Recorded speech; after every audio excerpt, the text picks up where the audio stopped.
পাশাপাশি আমি cancer specialist doctor S M Sarwar আপনাদেরকে একটা জিনিস বলবো যে আপনারা জানেন সারা বিশ্বের ডাক্তাররা বলে যে ক্যান্সার হলে আনসার নেই। আপনারা যদি ক্যান্সার গবেষক ডাক্তার এস এম সারওয়ার আপনারা সার্চ করেন আপনার ইউটিউবের মধ্যে, তাহলে শত শত ক্যান্সার রোগী সাক্ষাৎকার পাবেন যারা ক্যান্সার থেকে মুক্ত পেয়েছে, যারা ক্যান্সার থেকে মুক্ত হয়েছে। সেই আপনাদেরকে বিনীত অনুরোধ করব যে ক্যান্সার হলে নো আনসার সেই কথা কোনো ভিত্তি নাই। ক্যান্সার সম্পূর্ণরূপে সুস্থ হয়।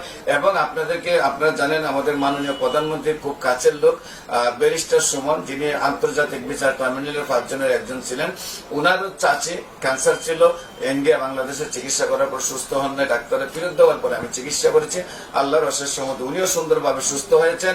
পাশাপাশি আপনারা জানেন আমাদের রেলমন্ত্রী মুজিবুল হক সাহেব ছিলেন, ওনার প্রধান গানম্যান মুস্তাফিজুর রহমান ভাই, তারও ভাইয়ের ক্যান্সার হয়েছিল, ডাক্তার একদম ফেরত দিয়েছেন যা খাওয়ার খাওয়ান, আর চিকিৎসায় সুস্থ হবে না।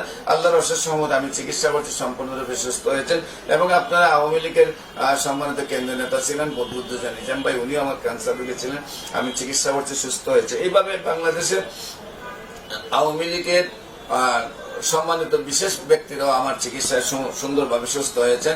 এই জন্য আমি মাননীয় প্রধানমন্ত্রীকে রিকোয়েস্ট করবো যে এমনিভাবে এলোপ্যাথিকের মধ্যে একটা ক্যান্সার ইনস্টিটিউট গঠন করা হয়েছে, গবেষণার একটা কেন্দ্র করা হয়েছে, আমাদেরকে হোমিওতে একটা ক্যান্সার গবেষণা ইনস্টিটিউট দেওয়া হোক, আমরা যাতে গবেষণা করে রোগীদেরকে আরো সুন্দরভাবে ক্যান্সার সেবা দিতে পারি। আর বিশেষ করে আপনারা জানেন যে হোমিও চিকিৎসাটা যেহেতু সিমটমসের উপরে নির্ভরশীল এবং সূক্ষ্ম পদ্ধতির রোগগুলা স্থায়ীভাবে নিবারণ হয়। আমরা বাংলাদেশে এবং ভারতে যেভাবে আপনার ক্যান্সার এবং করোনার মধ্যে আমরা সুন্দর একটা রেজাল্ট পেয়েছি, মাননীয় প্রধানমন্ত্রীকে রিকোয়েস্ট করবো হোমিওকে আরেকটু সুযোগ সুবিধা বৃদ্ধি করার জন্য, যাতে আমরা সারা বাংলাদেশের মানুষকে সুন্দরভাবে সেবা করতে পারি। পাশাপাশি আজকে যারা আমার সাক্ষাৎকার প্রচার করেছেন, বিশেষ করে এবি চ্যানেলকে আবারও ধন্যবাদ জানাচ্ছি।